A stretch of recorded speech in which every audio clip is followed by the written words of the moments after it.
بسم اللہ الرحمن الرحیم۔ ایش وائس کے تمام سامعین کو خلوص اور پیار بھرا سلام۔ آئیے آج ہم آپ کو سناتے ہیں افلاطون اور بادشاہ کا حیرت انگیز واقعہ۔ آج کے موضوع پر بات کرنے سے پہلے ہم اپنی ناظرین سے گزارش کرتے ہیں کہ اگر آپ ہماری چینل پر نئے ہیں تو سب سے پہلے ہمارا چینل سبسکرائب کریں اور بیل آئیکن کو پریس کرنا مت بھولیں تاکہ ہماری آنے والی نئی ویڈیو سب سے پہلے آپ کو ملتی رہے۔ ایک بار بادشاہ وقت افلاطون کے پاس آیا۔ امتحان کے بعد اس نے بادشاہ کو اپنے پاس آنے کی اجازت دے دی۔ جب رخصت ہونے لگا تو افلاطون نے کہا کہ میں آپ کی دعوت کرنا چاہتا ہوں۔ بادشاہ نے دل سے کہا، معلوم ہوتا ہے زیادہ دنوں تک تنہائی میں رہتے رہتے خبت ہو گیا ہے۔ یہ جنون ہی تو ہے کہ آپ کی ایسی ٹوٹی پھوٹی حالت اور بادشاہوں کی دعوت کرنے کا حوصلہ، اور بادشاہ بھی اس خیال میں معذور تھا۔ افلاطون نے چاہا تھا بادشاہ کو ایک خاص نفع پہنچاؤں، دنیا کی حقیقت و بے ثباتی دکھلاؤں جس پر اس کو بڑا ناز ہے۔ اس لیے افلاطون نے کہا تھا کہ میں آپ کی دعوت کرنا چاہتا ہوں۔ یہ سن کر بادشاہ نے دل میں تو یہ کہا، واقعی اس کے دماغ میں خلل معلوم ہوتا ہے، اس کے پاس ضروری سامان تک نہیں، یہ مجھے کھلائے گا کیا؟ لیکن زبان سے یہ بات تو ادب کی وجہ سے نہ کہہ سکا اور عذر یہ کیا کہ آپ کو خواہ مخواہ تکلیف ہوگی۔ افلاطون نے کہا کہ نہیں، مجھے تکلیف نہیں ہوگی، میرا جی چاہتا ہے۔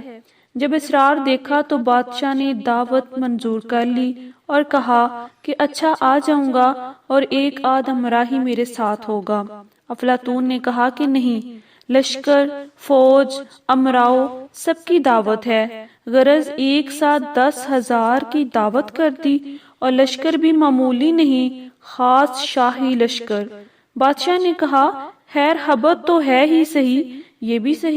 متعین تاریخ پر بادشاہ مع لشکر اور تمام امراء و وزراء افلاطون کے پاس جانے کے لیے شہر سے باہر نکلا تو کئی میل پہلے سے دیکھا چاروں طرف استقبال کا سامان نہایت شان و شوکت کے ساتھ کیا گیا ہے۔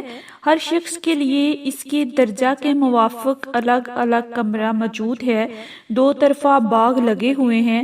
رات کا وقت تھا، ہزاروں قندیل، جگہ جگہ رنگ برنگی نہریں، یہ وہ طرح طرح کے ساز و سامان، ایک عجیب منظر پیش نظر تھا۔ اب بادشاہ نہایت حیران ہوا کہ یا اللہ، یہاں تو کبھی ایسا شہر نہیں تھا۔ غرض ہر شخص کو مختلف کمروں میں اتارا گیا اور ہر جگہ نہایت اعلیٰ درجہ کا سامان، جاڑ فانوس۔ افلاطون نے خود آ کر مدارت کی اور بادشاہ کا شکریہ ادا کیا۔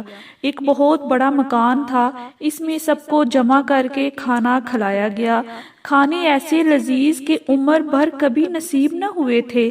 بادشاہ کو بڑی حیرت کہ معلوم نہیں اس شخص نے اس قدر جلد یہ انتظامات کہاں سے کر لیے، بظاہر اس کے پاس کچھ پونجی بھی نہیں۔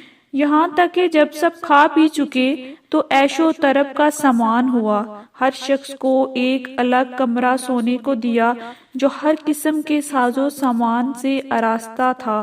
اندر گئے تو دیکھا کہ عیش کی تکمیل کے لیے ایک ایک حسین عورت بھی ہر جگہ موجود ہے، غرض سارے سامان عیش کے موجود تھے۔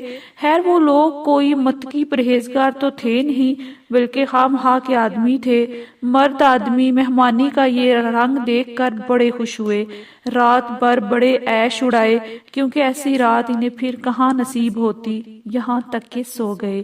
جب صبح آنکھ کھلی تو دیکھتے کیا ہیں کہ نہ باغ ہے نہ درخت ہے، بلکہ پتھریلا علاقہ ہے اور ایک ایک پولا، سب کی بغل بین میں سے پجامہ خراب ہے۔ یہ عورتیں تھیں۔ سب لوگ بڑے شرمندہ ہوئے، لا حول ولا قوت، یہ کیا قصہ ہے؟ بادشاہ کی بھی یہی حالت تھی۔ افلاطون نے بادشاہ سے کہا کہ تم نے دیکھا یہ ساری دنیا جس پر تمہیں اتنا ناز ہے ایک خیال کا عالم ہے، اس کی حقیقت کچھ بھی نہیں۔ افلاطون کے خیال اس قدر قوی تصرف تھا، اس نے یہ خیال جما لیا ان سب کے دل و دماغ میں یہ ساری چیزیں موجود ہو جائیں، بس سب کو وہی نظر آنے لگی۔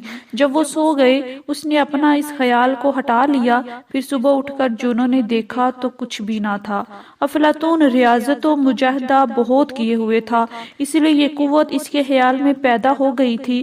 یہ تصوف نہیں ہے بلکہ تصرف ہے، یہ اور چیز ہے اور وہ اور چیز ہے۔ افلاطون نے کہا جیسے تمہیں ان چیزوں میں مزہ آتا ہے، مجھے بالکل نہیں آتا، کیونکہ مجھے ان کی حقیقت معلوم ہے۔ تو واقعی جو کچھ نظر آیا وہ عالم خیال تھا۔